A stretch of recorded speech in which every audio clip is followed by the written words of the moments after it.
بینندگان عزیز سلام، شالو گلخوجه هستم و برنامه اخباری آزادی رو با آخرین تحولات تاجیکستان و جهان تقدیم شما میکنم. نخست از موضوع امروز 8 دکبر میگیم. پولمان رو از دهان شهر میگیریم. مهاجران توجیک با تشکیل گردیامایی کارفرما رو به پرداخت معاششان وادار کردند. раҳбари собиқи тоҷпромбонк رو به 8.5 سال زندان محکوم نمودند، ولی پسندوزی مشتریان رو کی برمیگرداند؟ تحصیل محدودیت سن و سالی ندارد و چگونه در جنوب تاجیکستان دانشجوی کانسولترین میخواهد دیپلم 2 اختصاصی دیگر را هم بگیرد. جغرافیا دموگرافیا سوم کورس میخوانم. من سال آینده تمام کننده‌ام. یک گروه مهاجران کوری توجیک دیروز در منطقه کالفینای شهر سنت پترزبورگ برای نگرفتن معاش با نشان اعتراض گردی هم آمدند. آنها در ساختمان یک بیمارخانه جلب شدند که برای گرفتاران بیماری کرونا ویروس پیش بینی شده است. در نواری که به رادیو آزادی ارسال گردید دیده می شود که چگونه دهها مهاجر جمع شده و با کارفرما بحث دارند. بعد گردیامایی کردی‌هنده از 15 میلیون روبل قرض معاش 10 میلیون را پرداخت کرده از مهاجران خواهش شده است که دوباره به کار برآیند و مبلغ باقی قرض معاش نیز پرداخته می شود. مهاجران گفتند حالا به کار شروع کردند و امیدوارند که قرض باقی مانده حق موزشان را خواهند گرفت. اگرچه به مهاجران توجیک میسر شد پول کار خود را بگیرند، ولی در تاجیکستان صدها نفری هستند که نمیدانند تقدیر مبلغ‌های پسندوز ماندهشان چی می شود. از جمله مشتریان توجپرومبونک همکنون کساد شده که رهبری سابق آن جمشید زیویف به 8.5 سال زندان محکوم گردیده است. در این باره آژانسی خبری آزیا پلوس امروز با تکیه به منبع خود خبر داد. زیویف را با 4 ماده کدکس جنایی تاجیکستان گناهکار دانستند. همکارم عبدالله اشورов شارح اقتصادی رادیو آزادی به تحقیق این موضوع مشغول بود و حالا به او رو میارم. عبدالله سلام، خوب زیویف دقیقاً به چی جرمی محکوم شده است؟ سلام شهلا، طور در آغاز اشاره کردی زیویف یک باره به 4 ماده کدکس جنایی تاجیکستان از آن خودکنی و اسرافکاری، قلابی، تهیه حجت‌های تقلبی و سوء استفاده از منصب عیبدار شد. مرافعه زیویف در دادگاه ناحیه سینوی شهر دوشنبه پشت درهای بسته اول ماه دکبر برگزار شده است، اما مسئولان دادگاه از افشای جزئیات این قضیه خودداری میکنند. این است که با گذشت یک هفته خبری محکوم شدن جمشید زیویف اکنون رسانه‌ای شد. زیویف از رهبران توجپرومبونک بود که از آغاز تأسیس و مدیریت این بانک شرکت داشت. سال 2016 در اوج بحران بانکی این بانک مفلس و یا بانکرات اعلان شده، مجوز فعالیتش از سوی بانک ملی بازخواند کرده شد. خب عبدالله، رهبر پیشین این بانک را حبس کردند، اما تقدیر امانت‌های مردم چی می‌شود؟ آیا مشتریان چی میگویند؟ مشتریانی که امانت‌هایشان در این بانک درمانده است از حبس شدن جمشید زیویف خیلی نگرانند، چون آنها میگویند حبس و زندانی کردن زیویف راهی حل نیست و مقامات باید سراول به بازگردانی امانت مردم تلاش ورزند. ما فکر میکنیم حیثیت ما فکر نامیه که و میگن که جزاش گرفت که چی خیلی جزا گرفت که من در اون در سناتوری بود. ما گفتیم از بندی کردن از این سال بازداشت گرفتن و چیز کردن برای ما یکان فایده نیست. ایره یک نمود مثلا یک پسیکولوژیست که نزدیک به قطعی گرزنان بکنیم یک چی بکنیم که همین پول ما را برگردانه. نظر مشتری رو شنیدیم. عبدالله، آیا معلوم است که حالا چه مقدار مبلغ مردم در توجپرومبونک درمانده است؟ شهلا، این سوال رو از مأموریت موقت این بانک مفلس شده پرسیدم. فیروز شریپوف که حالا مسئول ترکه اموال و دارایی‌های توجپرومبونک رو در اختیار دارد گفت که این زمان بیش از 30 میلیون سومانی امانت مردم در بانک باقی مانده است که باید بازگردانیده شود، اما او از دادن اطلاع بیشتر در مورد آنکه که چه مقدار دارایی و اموال بانک همکنون باقی مانده است خودداری ورزید. برخی از مشتریان در همین حال میگویند مأموریت قبلی اکثریت اموال را الکی فروخت و ظاهرا چیزی برای بازگردان باقی نمانده است که برای امانت مردم کافی باشد. این بانک سال 2016 مشکل این بانک داغ شد. حکومت تاجیکستان در اوج بحران بانکی در ماه دکبر سال 2016 برای نجات 2 بانک بزرگ کشور، تاجیک صادرات بانک 2 میلیارد و 250 میلیون سومانی و агроинвестбонк 1 миллиард و 70 میلیون سومانی سرمایه گذاری کرد. در آغاز توجپромбонк و فانونبانک نیز قرار بود تحت حمایت دولت قرار بگیرند. برای نجات این دو بانک 530 میلیون سومانی پیش بینی میشد، اما این دو بانک تحت حمایت دولت قرار نگرفتند و روز 24 فوریه سال 2017 بانک ملی غیر منتظره اعلان کرد که مجوز توجپромбонк و فانونبانک را بازخوان کرده فعالیت آنها را قطع میکند. سپاس عبدالله برای صحبت. نگفته نماند که توجیک صادرات بانک و اگروینویست تا به حال 10 میلیون سومانی مشتریانشان را بازپس ندادند. خب بینندگان عزیز، حالا یک آگاهی تقدیم شما می شود و بعد از آن صحبت معاون وزیر معارف تاجیکستان را پیشنهادتان خواهیم کرد که از جلب آموزگاران به کارهای جمعیتی نگرانی میکند و کهنسالترین دانشجو در ولایت خطلان را نیز برایتان نشان خواهیم داد.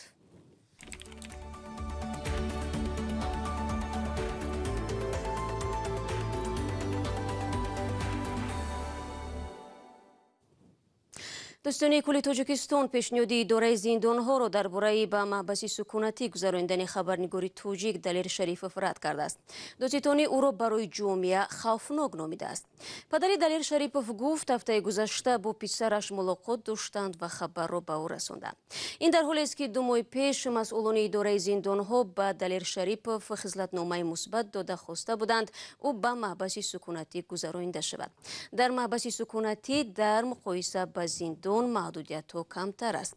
دلیر شریفوف را که در رسانه های گوناگون آشکارا سیاست های حکومت تاجیکستان را تنقید میکرد، ماه اپریل امسال به 1 سال زندان محکوم کردند و حالا او در محبس ناحیه یاوان است.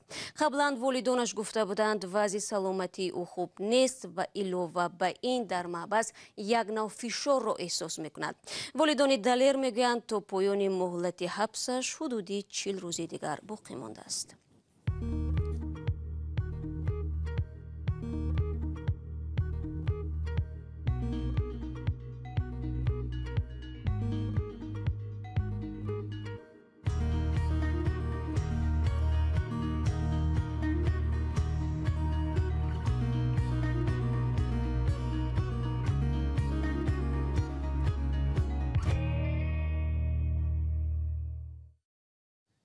من برنامه خبری رادیو ازودی را ادامه میدهم. معاون وزیر معارف و علم تاجیکستان در یک صحبت اختصاصی با رادیو ازودی درباره استفاده نیروی آموزگاران در کارهای جمعیتی نظر داد.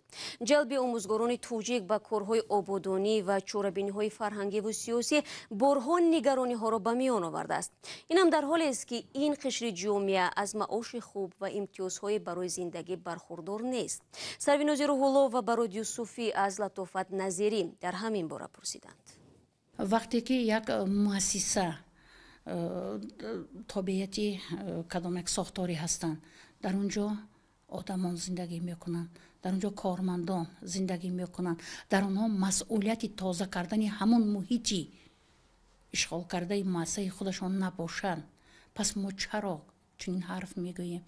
چرا امروز ساکنان کوچه ها، ساکنان محل ها با یک تشبوس خودشان برای تازه کردن محل، خودی جویباری که از نزد محل میگذرد یا راهی که از آنجا هستند، آنها خودشان یک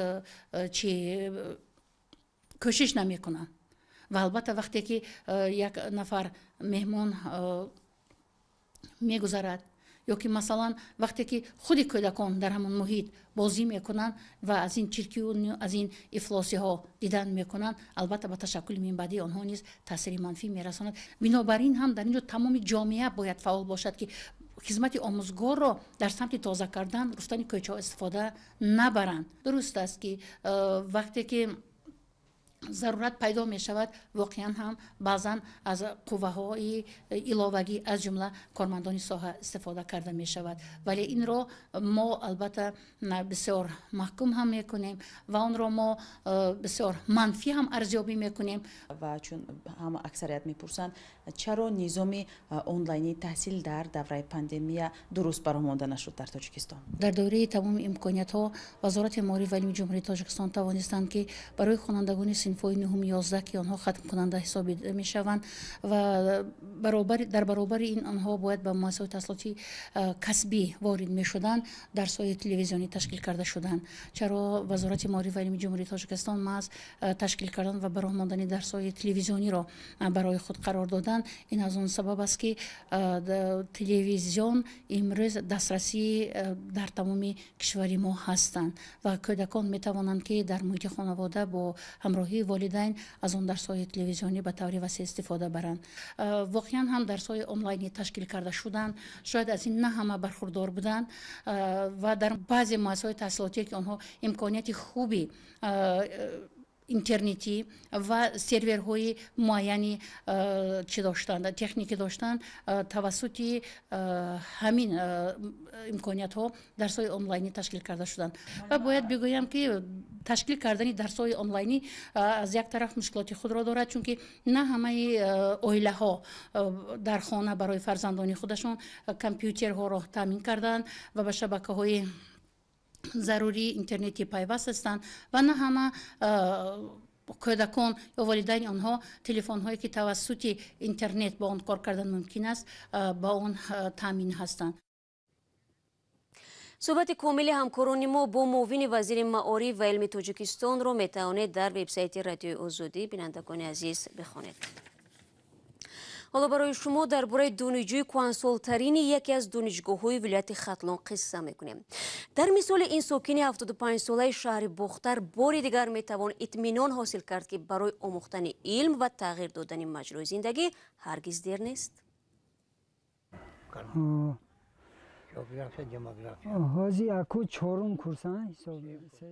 ғулом ҳайдар искандаров 75 сол дорад.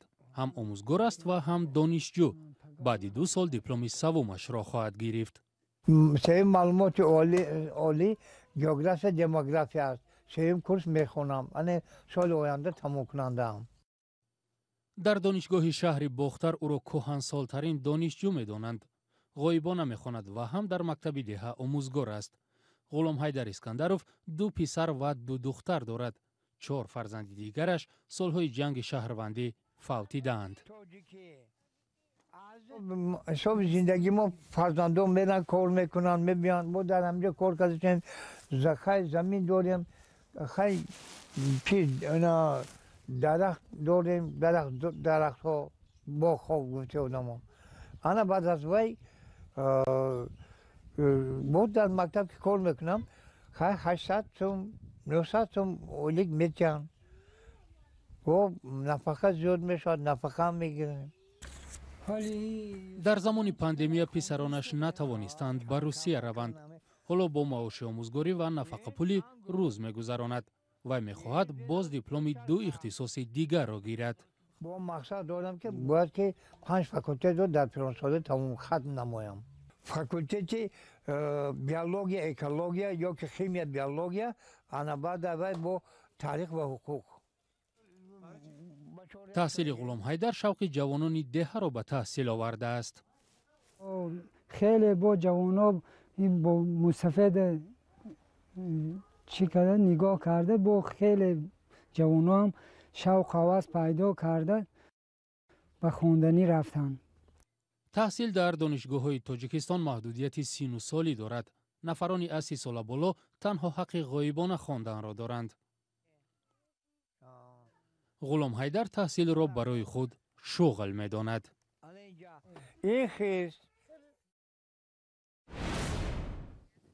ва мақомоти Москав мехоҳанд вуруди муҳоҷирони кориро тавассути бекор намудани 14 рӯзи карантини ҳатмӣ сода кунанд. чунин пешниҳод аз ҷониби муовини шаҳрдории Москав Владимир Ефимов садо додааст. мақомдор мегӯяд беҳтар аст ки барои ҳамаи муҳоҷирон карантини ҳатмии 2 ҳафтаина бо супоридани ташхиси COVID-19 дар давоми 3 рӯзи омадан ба Русия иваз карда шавад. тибқи муқаррароти феълӣ шаҳрвандони хориҷӣ ҳангоми ворид шудан ба Русия маълумотномаи тиббиро дар мавриди натиҷаи манфии COVID-19 пешниҳод мекунанд. با همین میرسیم به پایان برنامه امروز. تشکر به یکی شما بینندگان عزیز برای همراه بودن. تا صحبت بعدی چون همیشه شما از میتونید زیر نشانی www.ozodi.org از وبسایت رادیوی آزادی استفاده کنید و نوارهای جالب روز در آزادی ویدیو کانال ما در یوتیوب گذاشته می شود. برای شما عزیزان در 2 روز آینده استراحتی با فراغت می خواهم. خود را احتیاط کنید و خدا نگهدارتان. در هفته نو می بینیم.